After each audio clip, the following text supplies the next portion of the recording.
Howdy, howdy, howdy, Brian the Red Dirt Aggie here. So I finally had enough time to kind of process week one through the Aggie lens, the Texas A&M Aggie lens here as a fan of this Aggie football team.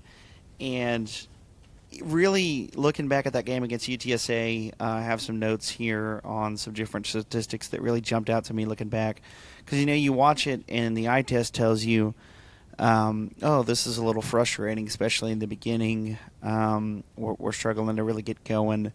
It wasn't until after a few drives that the offense really started clicking, and obviously we were ignited early on by that punt return for a touchdown that Concepcion brought. And that's one of the key takeaways that I'll get to in a minute is just the speed that this team has that's been lacking in the past, the speed of the receiver position in particular, which is something that we really, not that we necessarily lack speed, but it was more we had receivers that just couldn't get separation last year. Some of them are gone. Some of them are still there. But most of the ones that couldn't get separation actually ended up hitting the portal. But we just brought in two absolute burners in Craver and KC Concepcion that are able to stretch the field, and I think that made a huge impact. Positive takeaways from the game. We'll start with the positive, and then we'll look at, obviously, areas of improvement and maybe concern for some of us fans. The positives, though, Marcel Reed looked very good. He looked comfortable. Once he settled in, 22 of 34, 289 yards passing, 4 touchdowns, no interceptions. That's a big one, no interceptions. Awesome to see. He was making some throws down the field. He did miss one wide open throw deep down the field. It was about a 50-yard throw. I think it was either Craver or Concepcion. I'd have to look back and see if someone wants to let me know in the comments wherever you find this video.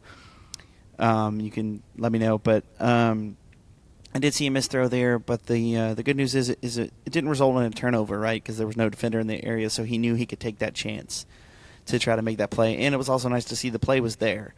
It's a week one. Those things are going to come in time. So that's a reason to be confident to me going forward. But no turnovers and 4 touchdowns. A pretty solid passing numbers as well. Great to see from Marcel Reed. And obviously he has that rushing element as well is still there. He had 8 rushes for 39 yards. That averages out to about 4.9 yards per carry. So his legs were still a threat as well, but not the primary threat, which is good. We want him to be able to throw and take care of the body a little bit. Craver had a great first game in maroon and white for us. 8 catches for 122 yards, 2 touchdowns, absolutely phenomenal. I think he's going to be able to be a real playmaker for us going forward. Him and KC are definitely weapons in that offense with that speed that they have. And I think Craver has the potential to be a true wide receiver number 1, something that we really haven't had. Is it wrong to say that we haven't had a true wide receiver 1 since Christian Kirk? That's the last one I can remember. We've had a lot of good receivers, right? But no one's been able to step up and be that top receiver, that top level playmaker that you can go to in the clutch every single time. And Christian Kirk was that guy, and then he had that speed as well. And I think Craver kind of compares to him in that regard. KC Concepcion, though, you want to talk about speed. Man, that punt return was wild, seeing him hauling down the field. That's kind of what ignited us and got us going against UTSA. And then he also added a receiving touchdown to that as well. He had 3 catches, 72 yards, and a receiving touchdown, along with the one he ran back on that punt. So look for big things from him this year as well. Now, on offense, maybe some areas of concern.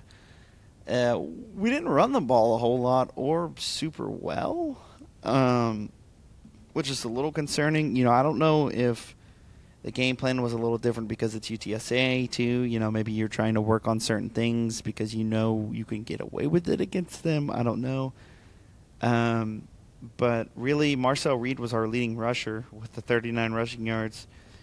And then it was Ruben Owens with 37. Le'Veon Moss only had 3 carries. The carries were pretty spread out. We only ran the ball 22 times, and 8 of those were from Marcel Reed. So it is certainly interesting that we chose to not run very much. Definitely a different look offense. But the passing game is working well, and that's something that we haven't seen work that well for the Aggies in a while, so it was good to see. Now, real areas of concern, though, came on the defensive side of the ball. But as I said, I will stick with the positives first.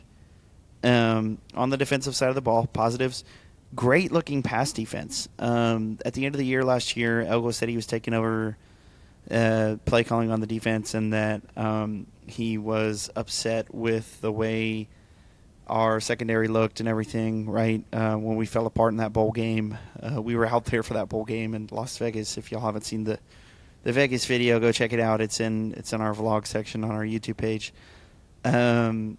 Recommend you check that out because it was a cool trip, but a terrible game. Anyways, getting back into the game here that we're talking about against UTSA, the defensive side of the ball was a bit of a pain to watch, with the exception of that secondary. Though the secondary looked great. We were able to limit what they did throwing the ball quite a bit.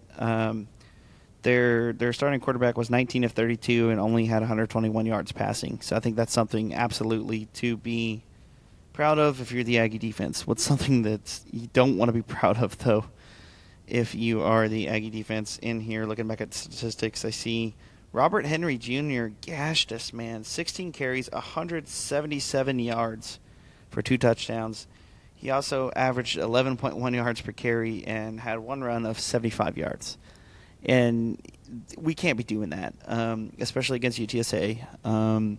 I understand they have talent on their roster. I understand they're one of the better teams from a Group of 5 conference, but we can't make those excuses, right? We're playing a Group of 5. It's week 1. We should be bodying them on the defensive side of the ball. Defense is our main identity. It's supposed to be. We have a defensive-minded coach, and the offense looked way better than the defense, frankly, on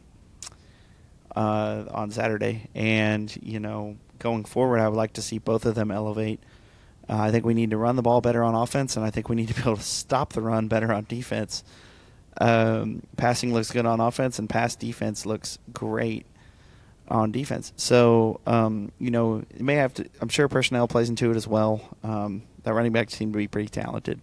I'll give him that. And he looked a lot like Derrick Henry, right? I mean, Henry Jr., he has to take – Robert Henry must take some influence from Derrick Henry there. He even had the same hairstyle going on, not the back of the helmet. And, seeing last name Henry and him running all powerful and everything, you're like, it reminds you a little bit of him. Anyways, we're 1-0. We look forward to next week where we take on Utah State. And we'll see you after that one for the recap. But Aggies looking to take down the Aggies. Aggie on Aggie violence, 11:45 p.m. Whoa, no, not p.m. 11:45 a.m. Saturday, coming up this Saturday. 11:45 a.m. kickoff Central from College Station, Texas. See you then, and see you afterwards for the recap. Gig 'em and God bless. See ya. Peace.